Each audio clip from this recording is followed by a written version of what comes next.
To the one who feels like they'll never be okay again, let me tell you something no one ever says out loud. It's okay to not be okay. It's okay to feel like the pain will never stop.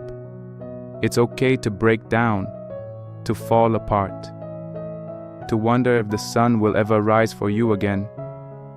Because what you're feeling, that unbearable ache in your chest, that sense of drowning in silence, of being forgotten by the world, that's not weakness. That's evidence that you were brave enough to care, brave enough to love, brave enough to hope. And now you're left with the ruins. But listen closely. Ruins are not the end. They are the beginning of something else. You may not see it now, but this moment, this hollow, unbearable, cruel moment, is not the final chapter of your story. Even if it feels like your soul has been shattered into 1,000 pieces. Even if you can't imagine breathing without pain. Even if your heart feels numb from trying so hard for so long, this is not the end. You're not broken, you're bruised, wounded, tired, but not broken. There is a difference. There is still a light inside you, however dim, however flickering. That hasn't gone out. I know what it feels like to walk through life with a smile painted over despair. To pretend you're okay because the world expects you to be. To scroll through screens of people thriving, while you're silently begging for a reason to stay. I know what it's like to feel invisible, but you are not invisible here. You are not forgotten here. You are not alone here. And even if it feels like you'll never be okay again, I promise you one day, something small will change. A breath, a thought, a quiet moment where the pain softens for just a second. And that second will turn into a minute into an hour. And eventually, you'll find yourself standing in the light again. Not because the world got easier, but because you got stronger. You don't need to fix everything right now. You don't need to heal overnight. You don't need to force yourself to be okay. Sometimes survival is enough. Getting up, taking a shower, eating something, breathing, that's enough. Healing isn't loud. It's not always pretty. It's not fireworks or sudden breakthroughs. Sometimes healing is sitting in the dark, holding your own hand and whispering, I'm still here. There's a strange kind of strength that forms when you've been to hell and made it back with nothing but your heartbeat. A quiet, grounded strength. Not the kind people post about, but the kind that sits with pain, that listens, that endures. That kind of strength is forming inside you now, even if you don't feel it yet. Because the truth is, sometimes the most heroic thing a person can do is just keep going, keep breathing, keep hoping, keep holding on when every part of you is whispering to let go. You may think you're weak because you cry, because you feel so deeply, because everything hurts so much. But that depth of feeling, that is not a curse, it is your gift. Yes, it brings you to your knees now. But one day, that same depth will allow you to connect with others in ways most people never can. To love with a fullness that heals. To sit with others in their darkness, without needing to fix them, because you understand what it means to simply be there. One day the pain you carry will become someone else's lifeline. Because who better to guide someone through the storm than the one who's walked through fire barefoot? But don't rush that. This letter is not about becoming someone else's savior. This is about saving yourself. Piece by piece, breath by breath. Not by pretending you're okay, but by being honest with your pain. If you need to scream, scream. If you need to cry, cry. If you need to lie in bed and do absolutely nothing, do that. You are not lazy. You are not weak. You are healing. And healing looks different on everyone. I want you to think about something. If a friend came to you with tears in their eyes saying they felt hopeless and broken, Would you tell them to toughen up? To stop being dramatic? To move on already? Of course not.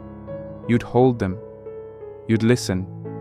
You'd tell them that what they're feeling is valid, that you love them, no matter how broken they feel. So why don't you speak to yourself the same way? You've been conditioned to believe that being strong means being emotionless, that you should get over it, that your pain is a burden. But strength is not about ignoring your feelings.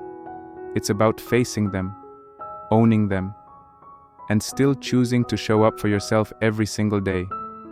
You don't need to be fixed. You need to be held by your own soul. And maybe, just maybe, that's what this moment is really about. Not breaking, but returning to yourself. There's a metaphor I want you to remember. When a tree loses all its leaves in winter, it looks dead, bare, lifeless. But underneath the surface, something miraculous is happening. Roots are deepening. Energy is being stored.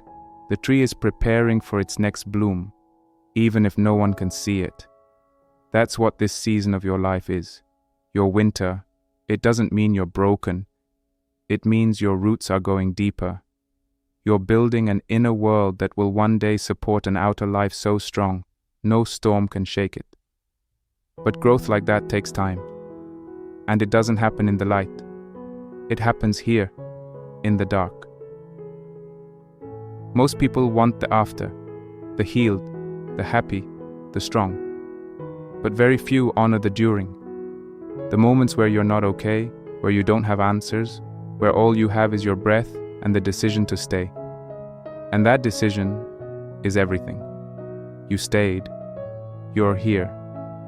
That alone makes you stronger than you know. One day, you'll look back on this version of yourself.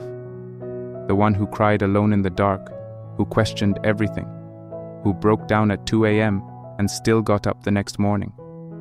You'll look back and say, that was the version of me that built my strength. Not the version who had it all together. Not the version who smiled through everything. But this one. The raw, hurting, honest version of you. That's who your future self will thank. That's who will be the foundation of your rise. And if you're still wondering how do I make it through this? How do I survive something that feels like it's eating me from the inside? You don't have to know yet. You just have to take the next step. Maybe that means drinking water today. Maybe it means texting a friend. Maybe it means sitting outside and feeling the sun for 5 minutes. Tiny steps. Each one an act of rebellion against the voice that says, you'll never be okay again. You will. Not in the way you were before, but in a new way, a deeper, more grounded way. Not back to normal, but forward to something truer. A life that includes your pain, but is no longer defined by it. Here's something I need you to hear, and not just hear, but believe. You are not behind. You are not broken. You are becoming. You are not weak for struggling.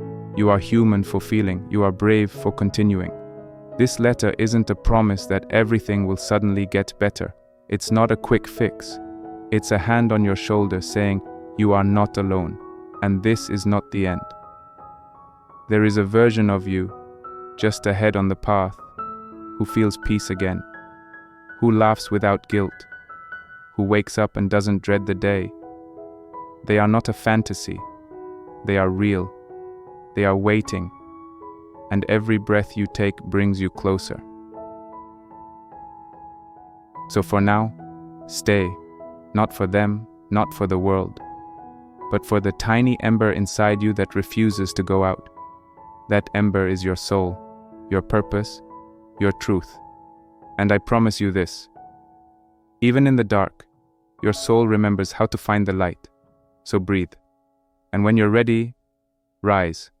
Not perfectly, not quickly, but completely. In your own time. You are not lost. You are being rewritten. And one day, your story will save someone else who's standing where you are now. So keep going.